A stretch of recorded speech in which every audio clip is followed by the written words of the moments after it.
제가 이 로마서 강해를 16장 끝까지 한 번에 쭉 갈 생각은 없고요. 일단 제 계획은 이 로마서 전반부, 그러니까 한 8장까지만 할 듯 싶은데요. 그 다음에 다른 성경으로 가고요.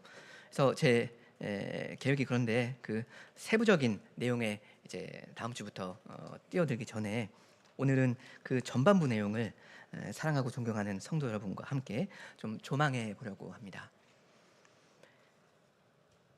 8장까지의 그 나무들을 하나하나 일일이 살펴보기 전에 산의 절반이라도 8장까지 한눈에 한번 보고 그 다음에 들어가자 이건데요. 그 로마서 전반부의 내용이 대강 말하면 구원론이라고 할 수 있지 않습니까?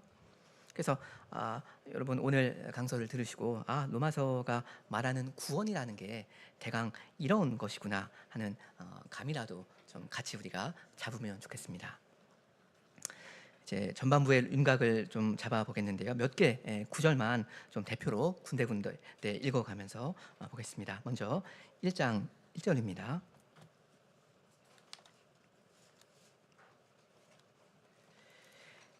예수 그리스도의 종 바울은 사도로 부르심을 받아 하나님의 복음을 위하여 택정함을 입었다 하죠. 바울의 자기 소개입니다. 바울은 예수 그리스도의 종이자 사도이고요. 하나님의 복음을 맡은 사람입니다. 그리고 이 복음의 주인공은 그분의 아들 우리 주 예수 그리스도이시죠. 그 다음으로 특별히 중요한 구절이 16절, 17절인데요. 1장에서 우리 같이 한번 읽으면 좋겠습니다. 1장 16절, 17절. 내가 복음을 부끄러워하지 아니하노니 이 복음은 모든 믿는 자에게 구원을 주시는 하나님의 능력이 됩니다. 먼저는 유대인에게요, 그리고 헬라인에게로다. 복음에는 하나님의 의가 나타나서 믿음으로 믿음에 이르게 하나니 기록된 바 오직 의인은 믿음으로 말미암아 살리라 함과 같으니라. 이 두 구절이 로마서 전체의 주제문 혹은 요약문이라고 할 수 있을 것 같고요. 바울은 무엇보다 복음을 전하는 사람인데요. 이 복음은 모든 믿는 자에게 구원을 준다 합니다. 그리고 17절을 보면 복음에는 하나님의 의가 나타난다고 합니다. 그러니까 사도는 지금 복음에 대해서 이야기하면서 이 믿음과 그리고 의를 강조하고 있는 겁니다. 이제 바로 그 다음에 1장 18절부터 3장 20절까지가 큰 단락이라고 할 수 있는데요. 쉽게 말하면 1장 여기 중간부터 3장 중간까지가 하나의 블록이다 이겁니다. 조금만 읽을게요. 1장 18절. 하나님의 진노가 불의로 진리를 막는 사람들의 모든 경건하지 않음과 불의에 대하여 하늘로부터 나타난다 합니다. 방금 17절까지의 서론은 내용이 참 푸근하고 좋았는데 여기 본론으로 들어가면서 갑자기 분위기가 어두워지죠. 하나님의 진노가 쏟아집니다. 왜 그렇습니까? 여기 18절에 나오는 불의 때문입니다. 사람들의 불의입니다. 사람들이 의롭지 못하기 때문에 의로우신 하나님께서는 진노하시는 겁니다. 이건 일단 이방인들 이야기인데요. 아무리 성경을 한번 안 읽어본 이방인들이라도 기본적으로 하나님이 계시다는 그 사실 하나는 알거든요. 근데도 그 하나님을 섬기기보다는 쓸데없는 우상을 선호해요. 그러니 주님은 그 이방인들을 그대로 그냥 버려두십니다. 그래, 그럼 네 맘대로 살거라 하시기도 합니다. 이제 2장 1절부터 3장 8절까지는 이방인들보다는 유대인들을 정죄합니다. 그리고 사실 이 유대인들을 비판하는 게 사실 더 신랄하고 날카로워요. 그 사도가 1장 후반부에서는 그들이라고 하면서 이방인들을 3인칭으로 불렀는데요. 여기 2장부터 유대인들은 너라고 그 2인칭으로 꼬집어 부르면서 아주 직면을 합니다. 2장 1절. 그러므로 남을 판단하는 사람아, 누구를 막론하고 내가 핑계하지 못할 것은 남을 판단하는 것으로 내가 너를 정죄하매니 판단하는 내가 같은 일을 행함이니라. 이 유대인들은 남을 깔보고 판단하는 태도가 기본적으로 있었습니다. 아이고 저 못돼 먹은 이상한 이방인들 이러면서 손가락질을 계속 하면서 산 거예요. 우린 저 사람들과는 달라. 우린 특별한 사람들이야. 우린 아브라함의 자손이고 하나님 백성이라고 이러면서요. 근데 사도는 아니다 하죠. 뭐가 그리 너희들 잘나서 잘난 척은 하냐 이럽니다. 당신이야말로 문제가 있는 사람이다. 당신이 그렇게 자랑한 율법 정작 당신도 하나도 못 지키고 있지 않느냐 이러면서 이 율법의 그 완전한 표준을 이 사람들 앞에 코앞에 드리게 됩니다. 그래서 결론이 무엇입니까? 사람은 다 죄인이다 하는 겁니다. 3장 9절 중간에 유대인이나 헬라인이나 다 죄 아래 있다고 하잖아요. 참고로 여기 헬라인이라는 말은 좁은 의미에서 그리스 헬라 사람만 가리키는 게 전혀 아니고요. 이방인, 즉 유대인의 입장에서 유대인이 아닌 모든 그 외국 사람들을 포괄하는 말이죠. 그러니까 결국 유대인과 헬라인 이 말은 천하에 있는 모든 인간이 다 죄 아래 있다, 죄의 권세 아래 있다 하는 말이고요.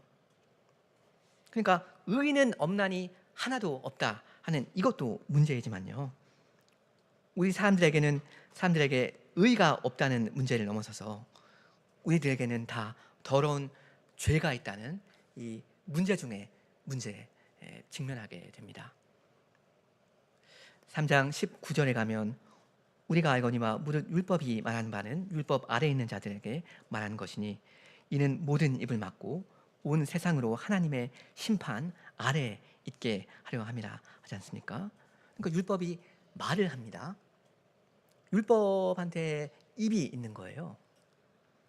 근데 누구에게 율법이 말을 하냐면 자기 밑에 있는 사람들한테 합니다. 율법의 권위 아래에 있어서 그 율법을 다 지켜야 하는 의무가 있는 온 세상 사람들한테 율법이 말을 합니다. 뭐라고 말을 합니까? 너는 죄인이다 이거죠.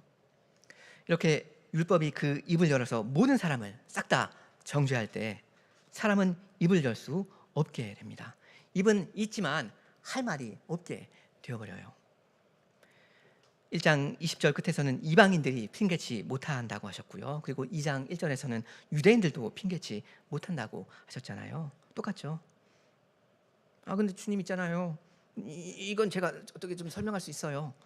이렇게 할 만한 건덕지가 그 누구에게도 하나도 없습니다. 요즘 뉴스에서 인사청문회가 종종 나오지 않습니까? 이게 뭐 죄의 유무를 판단하는 그런 건 뭐 아니지만요. 하여간 이런저런 의혹이 이 사람한테 제기되지 않습니까? 그럼 이 후보자는 나름 디펜스를 좀 합니다. 자기한테 유리한 자료도 좀 제출하고 이렇게 저렇게 최대한 뭐 애를 듣던가 어떻게 해명을 하고 반박도 하고 그러지 않습니까? 좋습니다. 그건 뭐 사람들이 그렇게 하는 거니까요. 여기 19절을 보면 근데 하나님의 율법이 입을 열어서 말을 할 때는 모든 입이 그 입을 다물게 됩니다. 말문이 막혀요. 이렇게 바울은 온 세상을 하나님의 심판 아래 집합시킵니다. 너희는 다 죄 아래 있다. 율법 아래 있다 합니다. 20절 말씀대로 그러므로 율법의 행위로 그의 앞에 의롭다 하심을 얻을 육체가 없고 율법으로는 오히려 죄를 깨닫게 되는 거다 합니다. 그러니까 여기 아까 1장 후반부부터 여기까지 바울이 하는 말이 뭐냐면요. 온 세상 사람들을 예외 없이 한 코너로 몰아가는 겁니다. 그리고 하나님의 심판대 앞에 꼼짝없이 딱 세우고 자기의 벌거벗은 그 모습을 보게 만드는 거예요. 할 말 있으면 해봐라. 없지 않느냐 이겁니다. 여기 지금 앉아 계시는 교우 여러분은 여기 3장 19절과 20절 이 위치에 한 번이라도 서 보신 적이 있으십니까? 자기가 쌓아놓은 이 죄, 그 수천만 가지 죄, 잘못의 만 분의 1이라도 심각하게, 정말 심각하게 눈을 감고 직면해 본 적이 있습니까? 내가 보기에도 나는 더럽고 추하고 악랄한 죄인인데 하물며 저 거룩하신 분이 보기에는 어떠할까? 입이 10개라도 할 말이 하나 생각나지 않고 그래서 절망하고 절규해 보신 적이 있으십니까? 난 죽었구나. 나에게 정당하게 해당하는 것은 사망이구나. 영원한 사망이구나. 한마디로 하나님의 눈앞에 서 있는 자기 자신을 여러분 보신 적이 있으십니까? 율법으로는 우리가 의인이 될 방법이 없고요. 오히려 정죄를 당할 수밖에 없는데요. 21절부터는 새로운 이야기가 나오죠. 우리 사람들이 아래에서 일구어내는 의가 아니라 위에서 아래로 은혜로 내려오는 의입니다. 우리 21절과 22절을 같이 한번 읽겠습니다. 21절, 22절. 이제는 율법 외에 하나님의 한 의가 나타났으니 율법과 선지자들에게 증거를 받은 것이라. 곧 예수 그리스도를 믿음으로 말미암아 모든 믿는 자에게 미치는 하나님의 의니 차별이 없느니라. 여기서 말하는 의는 사람의 의가 아니죠. 하나님의 의입니다. 그리고 이 하나님의 의로움은 오직 믿음으로 받습니다. 십자가에서 죄인의 자격으로 사형을 당하신 의인 그리스도를 믿음으로써 우리가 이 의를 선물로 받게 됩니다. 그 다음 23절. 모든 사람이 죄를 범하였음에 하나님의 영광에 이르지 못하더니 그리스도 예수 안에 있는 속량으로 말미암아 하나님의 은혜로 값없이 의롭다 하심을 얻은 자 되었다 합니다. 여기 22절부터 사장 전반에 걸쳐서 이 믿는다는 말이 계속 반복되는데요. 하나님께서는 오직 믿는 자만을 의롭다고 하십니다. 누구를 믿는 자요? 예수 그리스도를 믿고 하나님을 믿는 사람이요. 자기를 믿는 사람은 의롭게 될 수가 없죠. 난 괜찮은 사람이야. 요즘 이 세상에 얼마나 이상한 놈들이 많은데 난 그래도 착하게 살았어. 난 세례도 받았고 주일 성수도 해. 이러고 앉아있는 사람은 자기의 공로로 하나님의 심판대 앞에 서야 하지만요, 자기를 믿는 대신에 예수님을 믿고 의지하는 사람은 하나님 앞에 당당하게 두 발로 설 수 있고요, 죄가 없다는 무죄 판결만이 아니라 의가 있다는 칭찬을, 상을 받게 됩니다. 그러니까 유대인이든 이방인이든 불의하는 사람이 의인이 될 수 있는 방법은 이것밖에 없습니다. 믿음이에요. 이 사실을 바울이 이제 4장에 가서 아브라함을 예로 들어서 이야기하죠. 아브라함이 뭘 잘해서 의롭다 하심을 받은 게 전혀 아니거든요. 4장 3절에 성경이 무엇을 말하느냐? 아브라함이 하나님을 믿음에 그것이 그에게 의로 여겨진 바 되었느니라. 주께서 이 죄인 아브라함을 이렇게 의인으로 여겨주신 건 아브라함이 할례를 받아서 그렇게 해준 것도 아니고요, 무슨 대단한 업적을 쌓아놔서 그렇게 하신 것도 아니거든요. 그러니까 우리도 아브라함의 참 후손으로서 이 아브라함처럼 복을 받아 누리려면 어떻게 해야 됩니까? 아브라함처럼 하나님을 믿으면 됩니다. 하나님을 믿어야 됩니다. 그렇게 불의한 여러분 죄인들이 의롭게 되는 유일한 그게 방법입니다. 나의 의를 주장하는 게 아니라 하나님의 의를 겸손히 믿음의 손으로 받는 겁니다. 정리를 좀 하고 가죠. 1장 후반부부터 3장 전반부까지 바울은 의롭지 못한 인류 전체를 하나님의 심판 아래 두었습니다. 죄 아래 두고 율법 아래 두고 정죄하였습니다. 그러니까 사망의 그림자가 임했죠. 근데 그 다음 3장 21절부터는 죄인이 하나님 앞에 오히려 의인이 될 수 있는 길을 제시합니다. 사람의 나의 의를 하나님 앞에 감히 내놓는 대신에 하나님의 의를 믿음으로 받는 거예요. 예수 그리스도의 복음이죠. 자, 그러니까 이렇게 대략 보면 여기 4장까지가 의롭다 하심, 칭의 이야기였다면요. 이제 5장부터 8장인데요. 제가 오늘 본문으로 5장부터 8장을 좀 읽었잖아요. 여기 5장부터 8장 사이에 우리 주 예수 그리스도라는 표현이 꽤 중요하게 등장합니다. 제가 사실 그걸 지난주에 좀 새롭게 발견해서 그걸 위주로 여러분께 좀 말씀을 드리고 싶었는데요. 우리 주 예수 그리스도라는 이 중요한 표현이 나와요. 아니, 예수 그리스도가 우리의 주 되신다는 게 뭐 너무나 당연한 일인데 그게 뭐 그리 특별한 표현이 된다는 말이냐, 그럼 뭐 이렇게 생각하실 수도 있겠습니다. 일단 좀 같이 보시죠. 먼저는 1장 4절입니다. 1장 4절.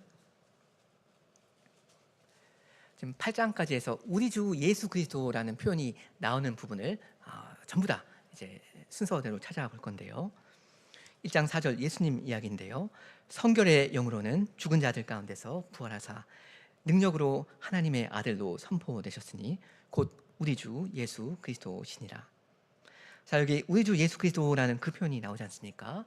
근데 어떤 맥락입니까? 뭘 지금 이야기하고 있죠? 죽은 자 가운데서 부활하신 사건이죠. 이게 중요합니다. 죽으심과 부활. 그걸 지금 사도가 딱 말하면서 우리 주 예수 그리스도 이렇게 외치고 있는 겁니다. 그 다음으로 이것과 비슷한 표현이 나오는 게 4장 24절입니다. 4장 24절인데요. 23절부터 읽습니다. 그에게, 즉 아브라함에게 의로 여겨졌다 기록된 것은 아브라함 본인만을 위한 것이 아니요 의로 여기심을 받은 우리도 위함이다 하죠. 그러니까 무슨 말이냐면요, 이 4장이 아브라함 장이거든요. 아브라함 네 글자이지 않습니까? 그래서 4장은 아브라함입니다. 아브라함이 믿었다 어땠다 하면서 계속 아브라함 이 사람 이야기를 했어요. 근데 사실 그게 그 이야기가 우리와도 상관이 있는 이야기지 않습니까? 그러니까 아브라함처럼 주님을 믿는 우리도 의롭다 하심을 똑같이 받거든요. 그러니 여러분 여기 24절이나 25절이나 5장 1절이나 2절이나 계속 쭉 한번 보세요. 누가 지금 주어로 나옵니까? 누구 이야기입니까? 우리 이야기입니다. 주님을 믿는 우리요. 자, 이 24절 하반절에 예수 우리 주라는 이 중요한 표현이 나오는데요. 24절부터 다시 제가 읽습니다. 의로 여기심을 받을 우리도 위함이니 곧 예수 우리 주를 죽은 자 가운데서 살리신 이를 믿는 자니라. 예수 우리 주, 이 말 지금 어떤 맥락에서 나오고 있죠? 아까 1장이랑 똑같죠? 죽은 자 가운데서 살아나신 일입니다. 부활이요. 그리고 25절도 계속 죽음과 부활 이야기입니다. 25절 예수는 우리가 범죄한 것 때문에 내어줌이 되고 또한 우리를 의롭다 하시기 위하여 살아나셨느니라. 우리 주 이야기인데요. 무슨 이야기냐면 우리를 위해 죽으시고 우리를 위해 부활하신 그분이 우리의 주님이시다 하는 겁니다. 아니 뭐 예수님은 하나님이시니까 당연히 우리 주님이시지, 이렇게 그냥 쉽게 단순하게 생각할 게 아니고요. 예수님은 우리를 위해 죽으셨다. 그리고 우리를 위해 다시 살아나셨다. 그러니까 우리의 주님이 참으로 되셨다. 이렇게 생각하셔야 합니다. 증거 선구로 하나만 좀 말씀드릴게요.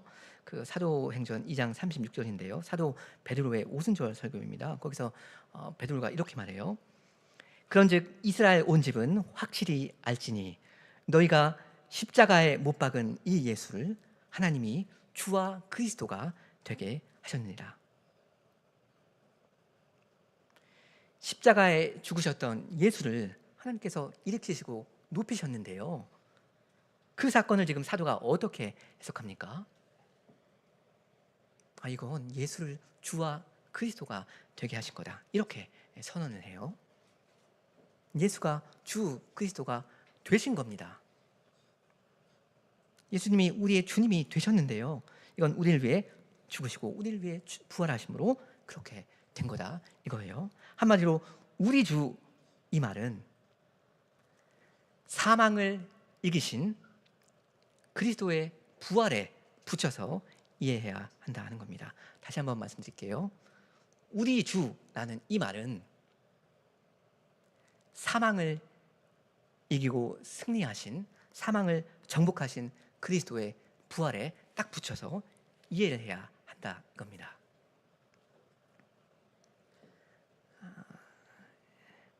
4장까지 봤고요. 이제 우리 주 예수 그리스도라는 표현이 5장, 6장, 7장, 8장 여기에 어디에서 어떻게 나오는지 한번 다 찾아보겠습니다. 4장 24절은 아까 말씀드렸고요. 그 다음에 먼저 5장 1절입니다.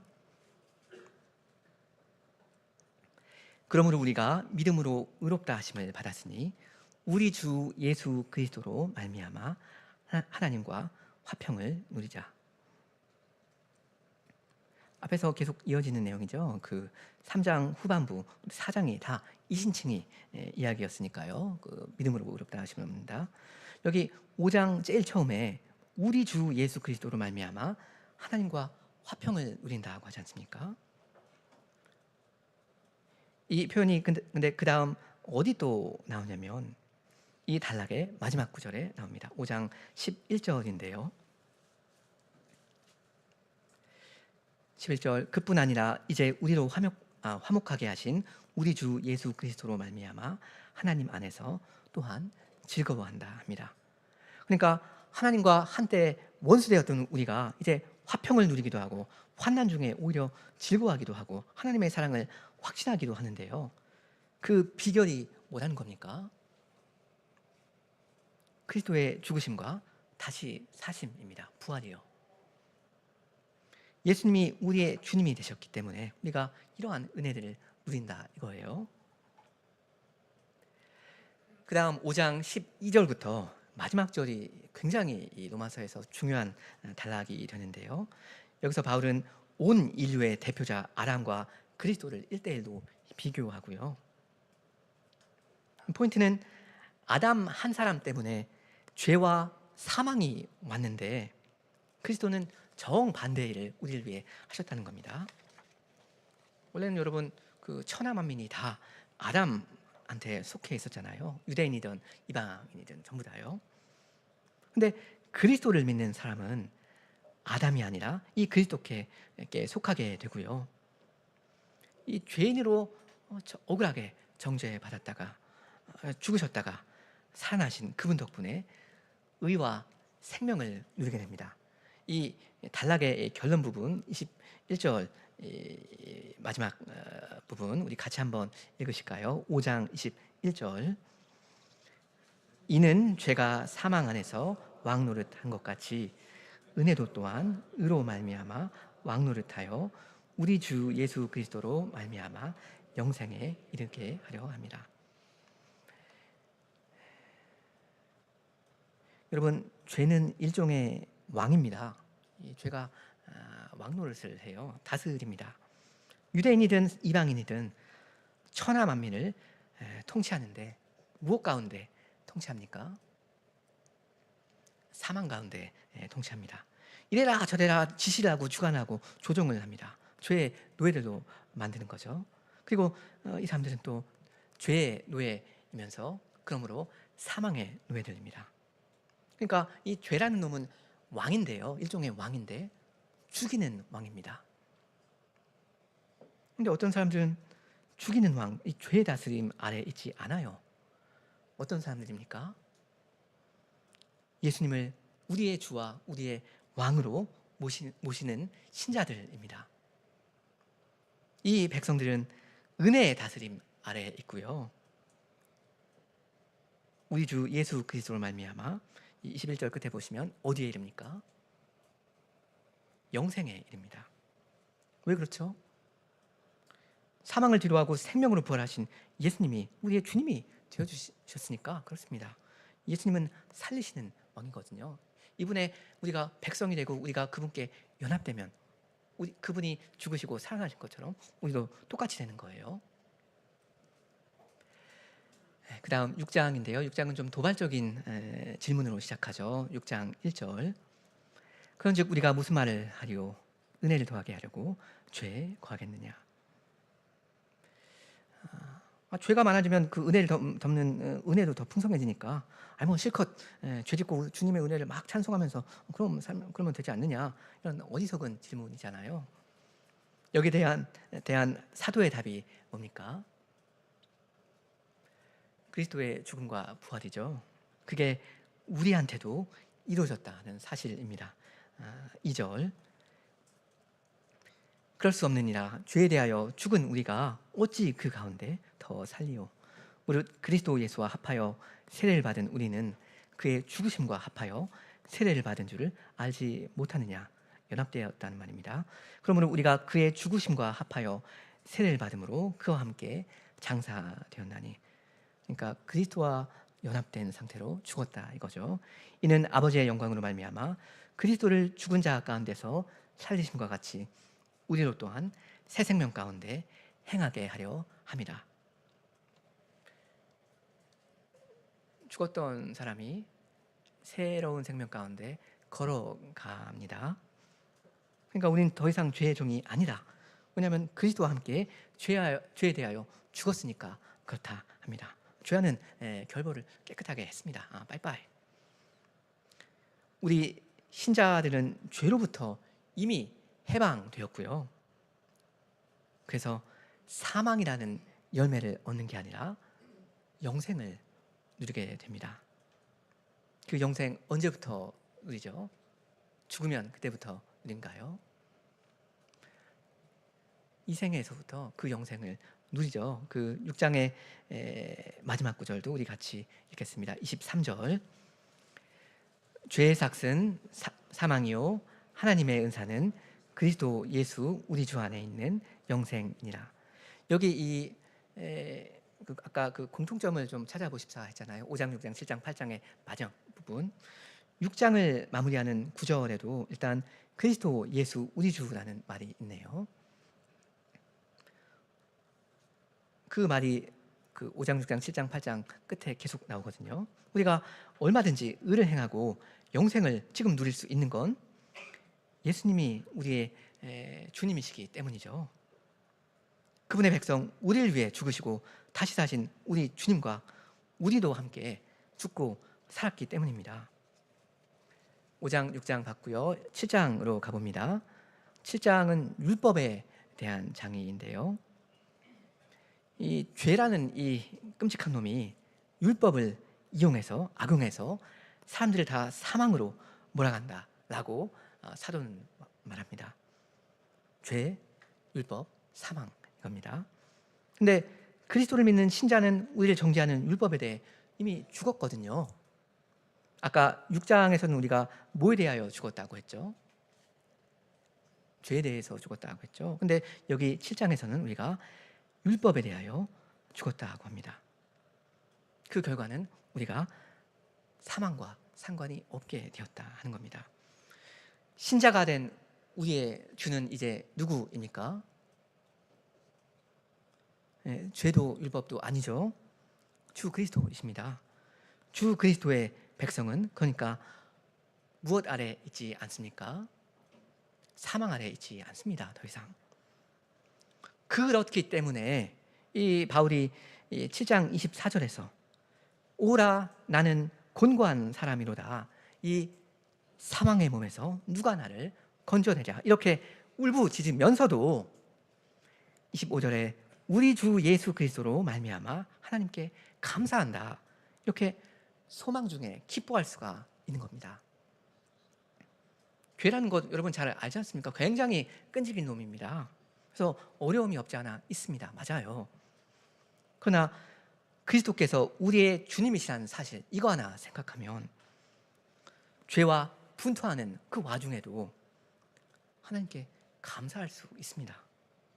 승리를 확신할 수 있어요. 왜 그렇습니까?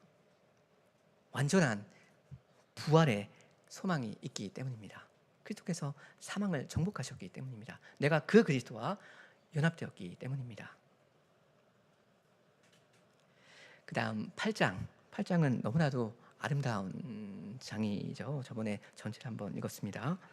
성령께서 주인공으로 나오시는 장인데 1절. 그러므로 이제 그리스도 예수 안에 있는 자에게는 결코 정죄함이 없나니 이는 그리스도 예수 안에 있는 생명의 성령의 법이 무엇과 무엇의 법입니까? 죄와 사망의 법에서 너를 해방하였기 때문이다. 율법이 육신으로 말미암아 연약하여 할 수 없는 그것을 하나님을 하신다 하면서 쭉 이야기를 하죠. 죄와 사망이 있었는데 이게 우리를 지배했는데 우리가 거기서 해방을 받습니다. 자유함을 얻어요.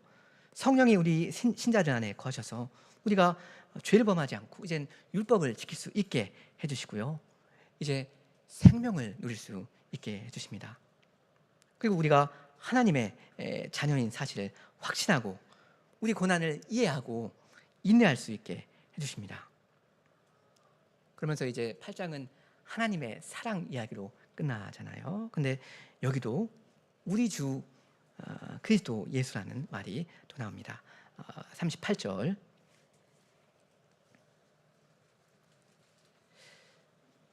내가 확신하노니 사망이나 생명이나 천사들이나 권세자들이나 현재일이나 장래일이나 능력이나 높음이나 깊음이나 다른 어떤 피조물이라도 우리를 우리 주 그리스도 예수 안에 있는 하나님의 사랑에서 끊을 수 없다 합니다. 이렇게 5장, 6장, 7장, 8장 끝 부분을 좀 주목해서 봤습니다. 한번 좀 정리를 하고 가죠. 좀 교리적인 측면에서 볼 때 이 로마서가 이 3장부터 8장이 좀 핵심이 된다라고 할 수 있을 것 같은데요. 먼저 3장 중간까지 바울은 모든 사람의 불의함, 죄를 들춰낸다고 했죠. 근데 이건 사실 정죄를 위한 정죄가 아니었습니다. 칭의를 위한 사실 사전 작업이었는데요. 그래서 사도는 이제 율법 외에 나타난 하나님의 의, 우리 주 예수 그리스도를 선포하기 시작합니다. 우리를 위해 지극히 낮아지시고 우리를 위해 지극히 높아지신 주 그리스도예요. 그래서 이제 누구든지 이분을 믿기만 하면 죄인이 아니라 의인이 된다 합니다. 죽지 않고 삽니다. 그래서 이 사실을 이제 8장까지 쭉 이야기하는데요. 우리가 특히 오늘 주목한 게 뭐였습니까? 5장 마지막 절에, 6장 마지막 절에, 7장 마지막 절에, 8장 마지막 절에 바울 사도가 우리 주 예수 그리스도를 말한다는 사실이지 않습니까? 그러니까 결론은 우리 주 예수 그리스도입니다. 문제는 어디서부터 시작됐죠? 우리로부터 시작됐죠. 우리의 죄요, 나의 죄요. 근데 그 문제를 해결해 주시는 분이 계십니다. 우리 주님이십니다. 우리 죄를 주께서 담당하시고 정리해 주십니다. 어떤 방식으로요? 죄를 위하여 죽으시고 우리를 의롭게 만드시기 위해 다시 사심으로써 그렇게 하십니다. 그 방식으로 이 예수가 우리의 주가 되셨거든요. 네, 여러분 아까 그 말씀을 읽기 전에 드린 질문 답을 혹시 찾으셨습니까? 우리 주 예수 그리스도라는 표현 외에도 또 같이 계속 나오는 게 있는데요. 다시 한번 5장, 6장, 7장, 8장의 끝부분을 보겠습니다. 공통 분모가 뭔지 찾아봐 주시기 바랍니다. 먼저 5장 21절. 5장 21절 이는 죄가 사망 안에서 왕노릇한 것 같이 은혜도 또한 의로 말미암아 왕노릇하여 우리 주 예수 그리스도로 말미암아 영생에 이르게 하려 함이라. 답 찾고 계시죠? 그 다음 6장 마지막 절입니다. 6장 23절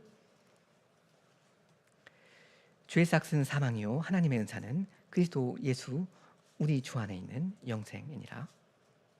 지금 어떤 맥락에서 그리스도 예수 우리 주를 찬송하고 있습니까? 찾으셨습니까? 그 다음 7장 24절부터입니다. 7장 24절 오라 나는 곤고한 사람이로다. 이 사망의 몸에서 누가 나를 건져내랴. 우리 주 예수 그리스도로 말미암아 하나님께 감사하리로다. 그런즉 내 자신이 마음으로는 하나님의 법을 육신으로는 죄의 법을 섬긴다 합니다. 답이 무엇입니까? 사망입니다. 계속 사망을 이야기해요. 마지막으로 8장 38절부터입니다. 38절 내가 확신하노니 사망이나 생명이나 천사들이나 권세자들이나 현재일이나 장래일이나 능력이나 높음이나 깊음이나 다른 어떤 피조물이라도 우리를 우리 주 그리스도 예수 안에 있는 하나님의 사랑에서 끊을 수 없다 합니다. 이걸 확신한다 해요. 지금 38절에 사망이나 생명이나 천사들이나 하면서 쭉 열거를 하잖아요. 먼저 1번으로 나온 게 사망이었고요. 사실 바로 앞에 맥락 그 36절에도 뭘 이야기합니까?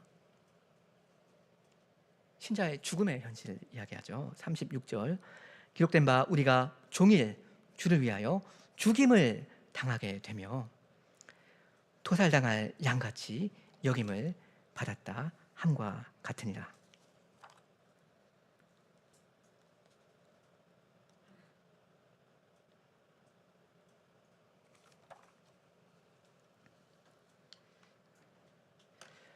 (5장) (6장) (7장) (8장) 끝에서 우리 주 그리스도 예수를 사도가 기쁘게 자랑하면서 계속 언급하는 것은 무엇입니까? 사망입니다. 우리는 다 죄인이고요. 그래서 마땅히 죽어야 하는데요. 죄의 삭은 사망이니까요. 우리 주 예수께서 우리를 위해 죽으시고 부활하신 덕분에 우리는 살게 됩니다. 생명을 누립니다. 생명을 발휘합니다. 사망이라는 게 더 이상 우리를 건드리지 못합니다. 그게 이제 5장 6장과 7장의 끝의 내용이었는데요. 근데 여기 8장 끝에 나오는 그 죽음은 의미가 좀 달라요.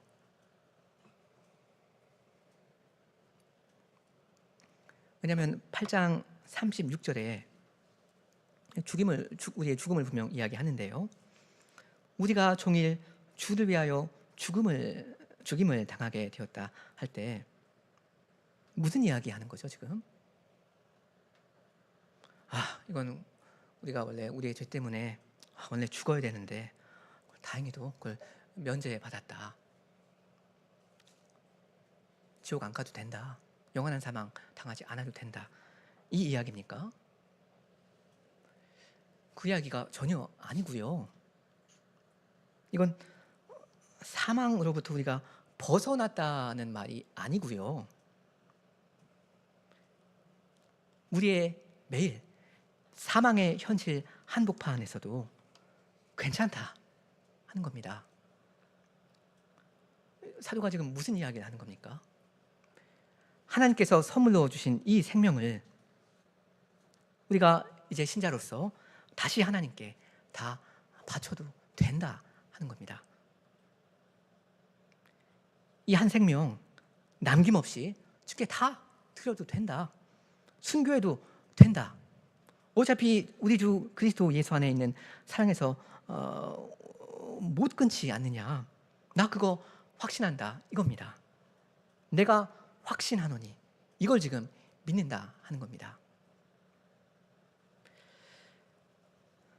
성도 여러분 자기의 죄 때문에 죽으셔야 하는 여러분을 위해 예수님이 죽으셨습니다. 그리고 여러분에게 의와 생명을 은혜로 주시기 위해 다시 살아나셨어요. 그렇게 예수님이 여러분의 주님이 되셨거든요.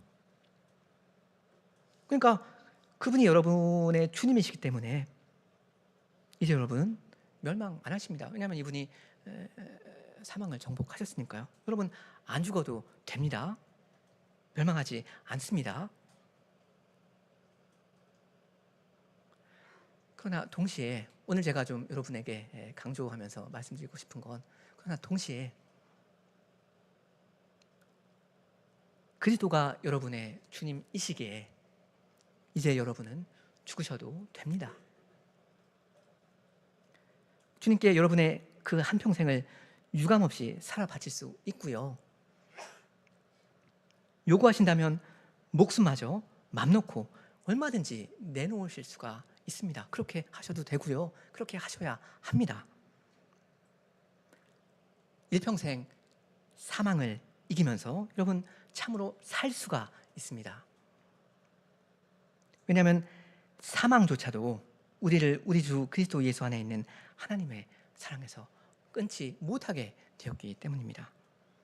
이 말은 여러분 당장 그 아마존 정글에 가셔서 복음을 전하다가 식인종한테 먹혀서 순교하십시오 라는 말이 아니고요. 그런 말이라기보다는 주님, 내 목숨만은 주님께 드릴 수 없습니다.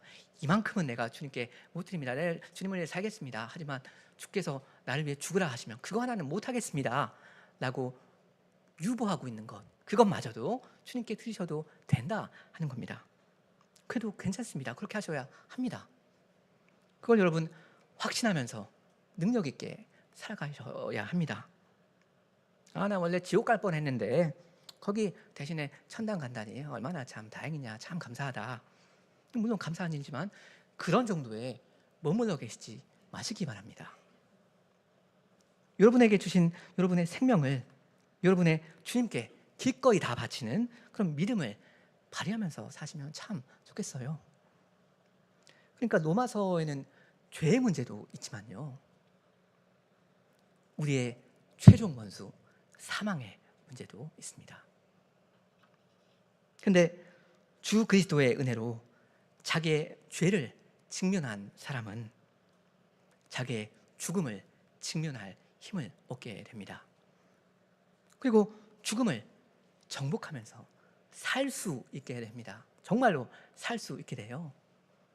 그래서 사나 죽으나 온전히 우리가 주님의 것이 됩니다.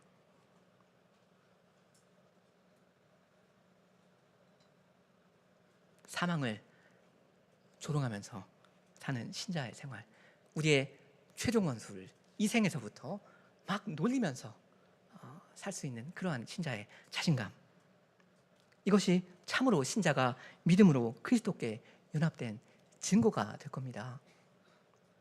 이건 뭐냐면 자기의 십자가를 짊어지고 주님을 좇는 것입니다. 여러분, 우리가 짊어져야 할 십자가 있지 않습니까? 나의 십자가요. 이게 뭡니까? 무슨 의미죠? 이거 자기의 죄값을 치르는 것입니까? 그래서 자기의 죄 때문에 죽는 생활, 그거 이야기하는 겁니까?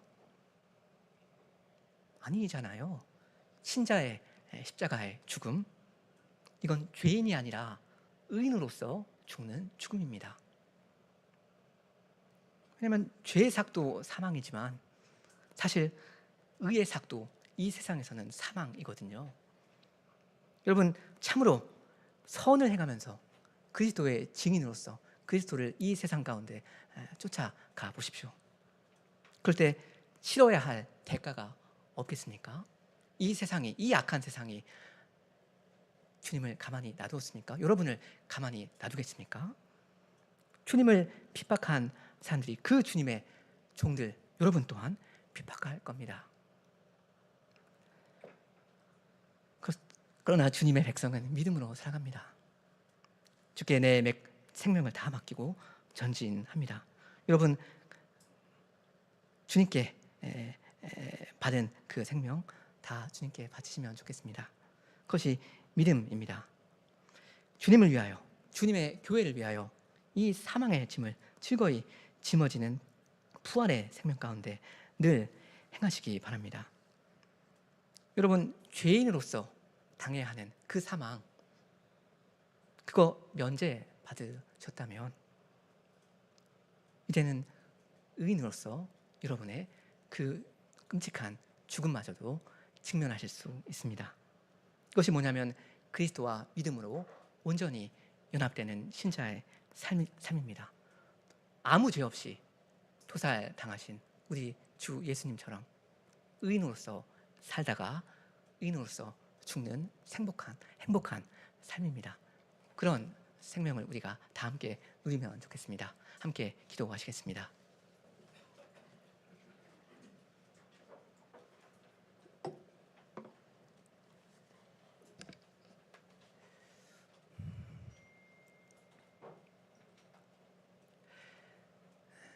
은혜가 풍성하신 하나님, 우리 아버지,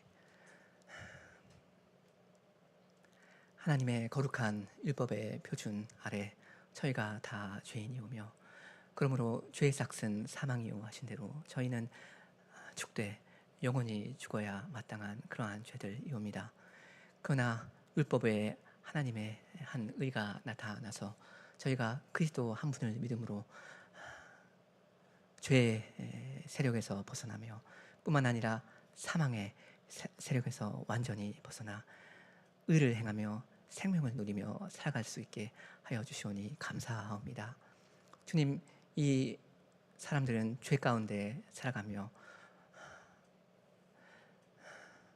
또한 죽음이 무서워 벌벌 떨며 어찌하든지 이 세상 가운데 자기의 행복을 꾸려가려 하오나, 저희가 죄인으로서 마땅히 당해야 하는 그 죄값, 그 사망을 면제받은 사실을 저희가 깨달을 때, 주께서 저에게 선물로 주신 이 생명이 주님의 것인 것을 깨닫고 이 생명을 저희의 목숨까지 다 바칠 그럴 믿음을 갖게 되옵니다. 주님, 죽음을 두려워하며 죽게 저희 자신을 다 바치기를 꺼려하는 저희들을 용서하여 주시고, 믿음을 더욱 주사 저희가 주님의 종으로, 주님의 백성으로 부활의 생명을 발휘하면서 살아갈 수 있도록 하여 주시옵소서.